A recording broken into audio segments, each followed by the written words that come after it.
you do. Go on. Today we're reading David and Goliath. Shall I read it? Yes. Let's start. Thousands of years ago, in a land called Judah, there lived an Israelite boy called David. He was the youngest of 8 brothers. That's a lot of brothers, isn't it? He spent his days working as a shepherd boy. Even though he was young, David was brave. He often fought off bears from his flock. What? One day, David's father asked him to take some food to his brothers, who were away fighting for the Israelite army. A group of people called the Philistines were trying to invade their land, and the battle was fierce. "Be careful, David, and make sure you come straight home." When David arrived at the army camp, he found all the soldiers in a panic. He searched for his brothers and asked them what was happening. "The enemy have a giant with them," they cried. Just then, the giant burst into the Israelite camp.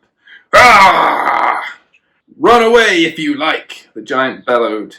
"Instead of a huge battle, send someone to fight me in single combat. Whoever wins has victory for their side." The giant smashed his mighty spear against his shield and threw back his head and roared, and the noise crashed around the surrounding hills like thunder. The soldiers huddled together, unsure what to do. No one felt brave enough to take on the giant by themselves. David, who was still stood in the camp, was outraged. "I will fight the giant," he shouted. "Let me at him." Nothing anyone could say could persuade David otherwise. He was determined to fight.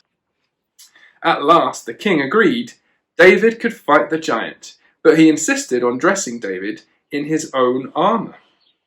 But when David put it on, it was so big and bulky that he couldn't move. "It doesn't fit. I can't move properly.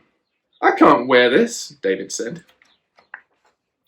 David walked down to a nearby stream and picked up 5 smooth stones, placing them in his shepherd's pouch. Then he strode out to meet the giant, whose name was Goliath of Gath. That's him, yeah, and he lives in Gath, I think. He only had his slingshot and the stones that he got from the river. The giant burst out laughing at the sight of the young boy, but David stood there calmly. He knew he had God on his side. "What is this? A young boy dares to challenge me?" the giant laughed. The king and his army watched as the giant ran towards David, brandishing his spear. David darted and dashed around the giant's feet. The giant couldn't catch up with him. Then David raised his slingshot and whirled it round. A stone struck Goliath in the forehead, sending him crashing to the ground. Dead. Bam, like that, yeah. Everyone jumped up, cheering. "The giant has been defeated! Woohoo!" The Philistine army turned and fled.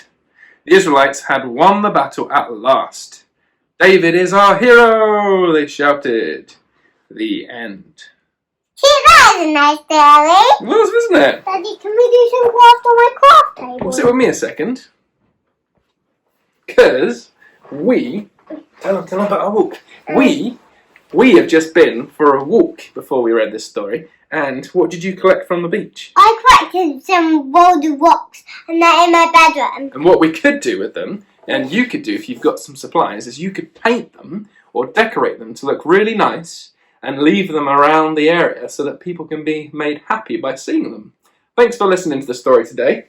We've just read David and Goliath, and this was illustrated by Nacho Gomez and written by Miles Kelly.